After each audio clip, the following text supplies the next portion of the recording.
agak gimana gitu sama kelompok gue ya. Kira-kira bisa nggak ya kelompok gue berdirinya di situ aja? Betul sekali. Inisiatif yang bagus. Silakan berdiri kelompok gue. Handphone ikutan. Silakan berdiri kelompok gue. Kelompok gue bukan ya? Kelompok gue berdiri. Ya, Bapak. Oke, silakan untuk kelompok gue. Ini saya merangkapin ya.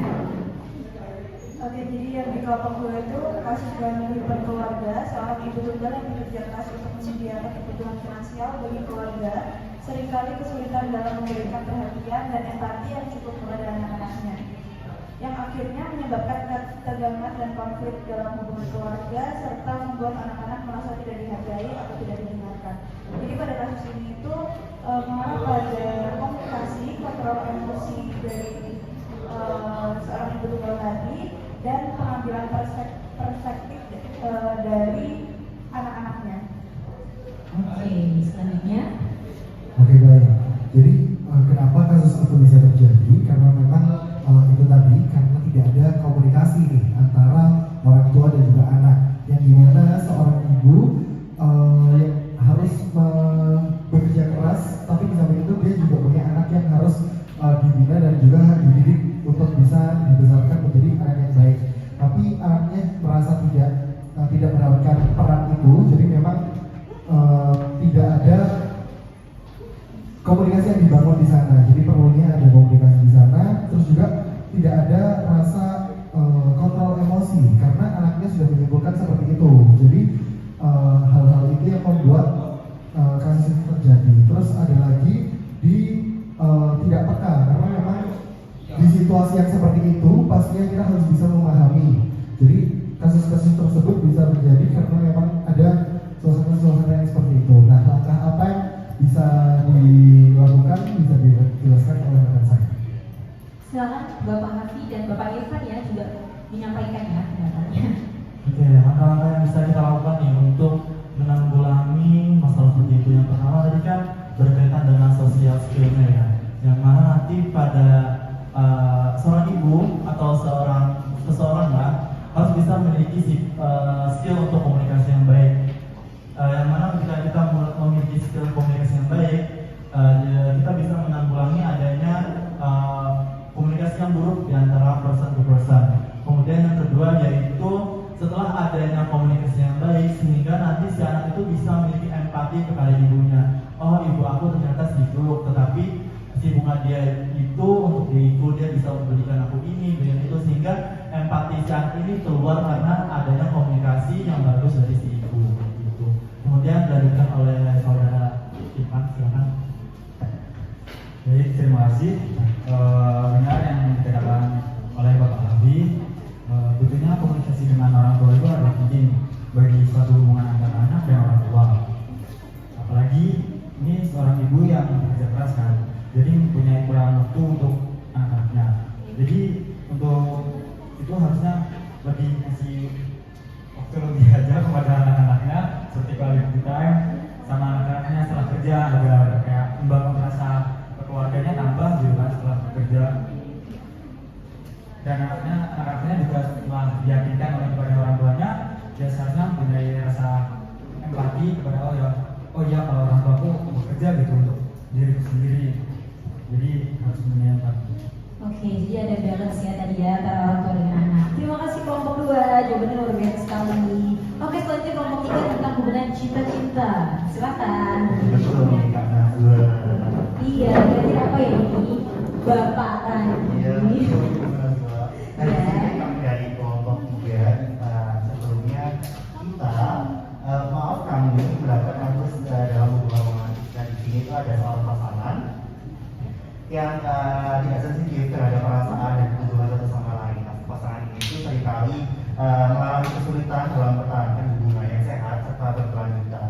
Nah, karena kurangnya komunikasi terbuka, pengetahuan dan emosional diperlukan untuk membangun ikatan yang kokoh dan berkelanjutan. Nah, di sini tuh kami mengambil salah satu pengetahuannya di kurangnya empati dari satu sama lain. Karena menurut saya jika di suatu hubungan itu kan nggak boleh harus saling keras kepala, saling mengalah, itu nggak boleh. Tidak boleh ya. Nah, untuk solusinya yang pertama itu ada komunikasi yang Nazwa. Nah, akan disampaikan oleh Oke, jadi solusi yang pertama adalah meningkatkan komunikasi. Terjadinya permasalahan dalam hubungan dua orang ini dikarenakan kurangnya komunikasi pada kasus yang kita telah pelajari, di mana mereka itu tidak ada inisiatif untuk saling memberikan kabar atau saling mengetahui keadaan masing-masing, sehingga terciptalah cekcok atau saling bertengkar karena tidak memahami keadaan masing-masing. Oke. Setelahnya akan disampaikan Kak Rani. Oke. Nah itu solusi selanjutnya tuh mungkin dengan meningkatkan quality time ya Kak, ya Bu Nazwa. Iya, Nah, quality time ya Bapak? iya betul. Oke, oke. Mungkin bisa saling apa ya, misalnya duduk berdua saling cerita gitu, tanpa Berdua. dia berarti semuanya aja tanpa Sama menolak. ada backsound apa? Backsoundnya? Oh nggak ada ya? Atau duduk berdua aja? Dia juga belum selesai cerita ya nggak boleh ngomong gitu. Benar, benar. Selanjutnya tuh mungkin bisa melakukan itu Bu Nazwa, Iya. kegiatan-kegiatan yang positif seperti kayak nonton film, Waduh, positif atau ya? olahraga bersama, atau memasak mungkin ya. Oke, mau masak bersama ya? Iya. Sambil nonton-nonton bareng gitu? Boleh. So sweet. Iya. Selanjutnya bagus di Oke, silakan Ibu Dina. Kameramen Ibu Dina. Iya, gimana nih kalau dari Ibu Dina? Dari kasus 3 ini mungkin solusinya itu salah satunya saling memahami. Jadi kalau kita misal emang ya salah pasangannya sibuk atau dua-duanya sibuk, itu cara memahaminya itu seperti kayak kita saling mengabari. Meskipun sibuk kan pasti ada waktu ya, sehingga satu berdua kita langsung bisa ngeliat dia. Betul, ya kan? Nggak susah juga ya buka aplikasi sekarang. Iya, oke. Kayaknya kelompok itu relate ya. Dilanjutkan Ibu Dina. Jadi itu sih kayak lebih menghargai aja, lebih bisa menghargai satu sama lain, bisa kasih komunikasi, bisa kasih waktu lah intinya. Oke, kasih waktu. Terakhir dari Ibu Alfi. Jeng jeng jeng. Silakan Ibu Alfi. Oke, kalau tadi kan mungkin tipsnya dari komunikasi, quality time, atau saling memahami gitu kan ya, Nazwa ya. Ya Ibu Alfi. Mungkin kalau tips itu tidak berjalan gitu, diputus saja ya. Mending putus ya, agak diputus saja daripada sakit hati gitu.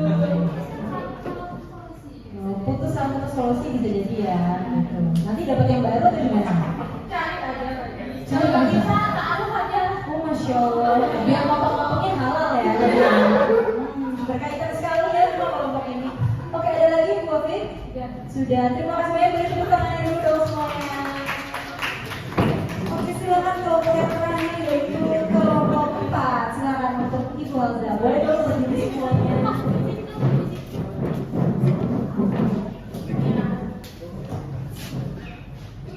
Oke, tentang apa ya kalau nggak salah topiknya nih?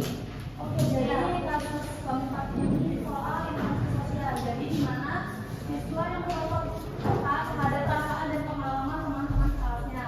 Nah, seringkali dia ini dianggap tidak lama atau tidak digunakan oleh orang lain. Nah, menurut saya ini kasusnya karena dia kurang empati terhadap lingkungan, tapi dilihat dulu kenapa dia kurang empati dan terhadap lingkungannya. Mungkinkah karena lingkungannya itu udah bikin dia nyaman, atau dia malas menanggapi lingkungannya, makanya dia nggak naruh empati yang banyak di lingkungan sekolahnya itu. Nah, kalau dari aku gitu sih. Oke, next. Kalau menurut aku itu dia ini nggak ada keterampilan interpersonal karena dia nggak bisa menempatkan diri di situasi sosial, makanya dia nggak terbilang kurang peka dan kurang ramah kan sama teman-temannya karena dia nggak bisa situasi. Oke, berarti tidak bisa menempatkan diri ya. Berarti perlu kesadaran ya Bapak dan Ibu ya. Selanjutnya Ibu Depa. Menambahkan ya, ini kan sempat dibahas kayak kurang empati, kurang interpersonal, kita juga perlu untuk melihat orang yang dianggap gak ramah dengan Berarti dilihat dari perspektif orang lain ya. Jadi dalam interaksi itu kan aku rasa penting bagi kita buat nggak melabeli seseorang itu dengan label tertentu kayak nggak ramah gitu, karena itu bakalan jadi bias di diri kami. Terus juga sebenarnya orang yang mungkin kurang dalam kepekaannya itu memang bukan secara alami yang bisa memahami ekspresi wajah atau nggak bisa memang nggak bisa mengenali bahasa tubuh, tapi perlu juga tapi perlu memang untuk ekspresi kepekaannya itu dengan komunikasikan secara eksplisit kayak gitu. Terus udah sih tadi. Oke, selanjutnya ke Ibu Bahagia dan terakhir Bu Nabila. Kalau menurut saya kan kita itu hidup kan nggak sendiri ya, jadi kita itu butuh satu sama lain, jadi biar saling membantu. Nah, kalau aku lihat dari kasus yang nomor 4 ini, dia itu sebenarnya kurang dalam menghargai orang tersebut. Maksudnya kayak yang udah dibilang sama teman-temanku tadi sebelumnya, dia itu kurang dalam menghormati orang lain mungkin, dan kurang mengevaluasi diri. Seharusnya dia itu merasa kayak lebih berempati aja gitu loh, karena menurut aku hidup itu ya itu tadi kita itu nggak akan bisa hidup dengan sendiri gitu loh, tanpa ada bantuan orang lain seperti itu. Oke, silakan Bu Nabila. Mungkin kalau menurut aku itu dari kasus yang nomor 4 itu karena dia itu kurang bersosialisasi atau interaksi dengan orang lain, karena kan faktor utama yang berperan dalam empati itu sendiri kan sosialisasi itu.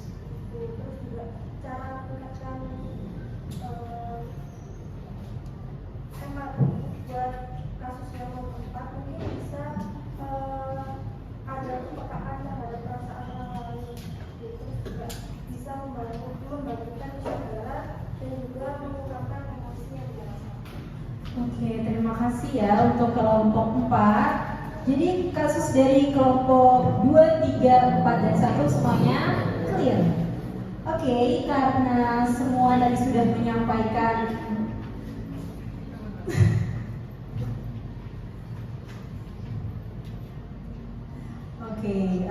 karena tadi sudah menyampaikan semua materi kasusnya tadi, jadi saya izin sedikit feedback ya tentang kasusnya, bahwa semua pasti punya permasalahannya masing-masing di bidang hubungan romantis, keluarga, pekerjaan, dan interaksi sosial. Semua kasus itu juga pastinya ada makna yang harus kita ambil, bahwa ternyata semua tadi menyampaikan intinya adalah di empati dan social skills. Perlu banget saling berempati, saling memahami satu sama lain, peka terhadap orang lain, dan komunikasinya juga dijaga gitu.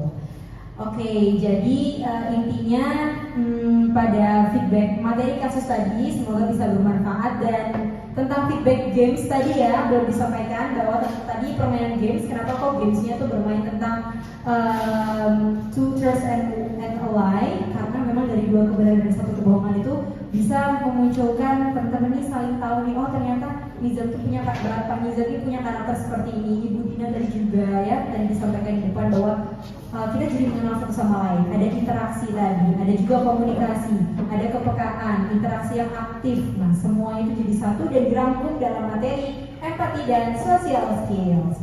Oke, semuanya terima kasih banyak. Jadi di sini terakhir ya penutupannya adalah ada post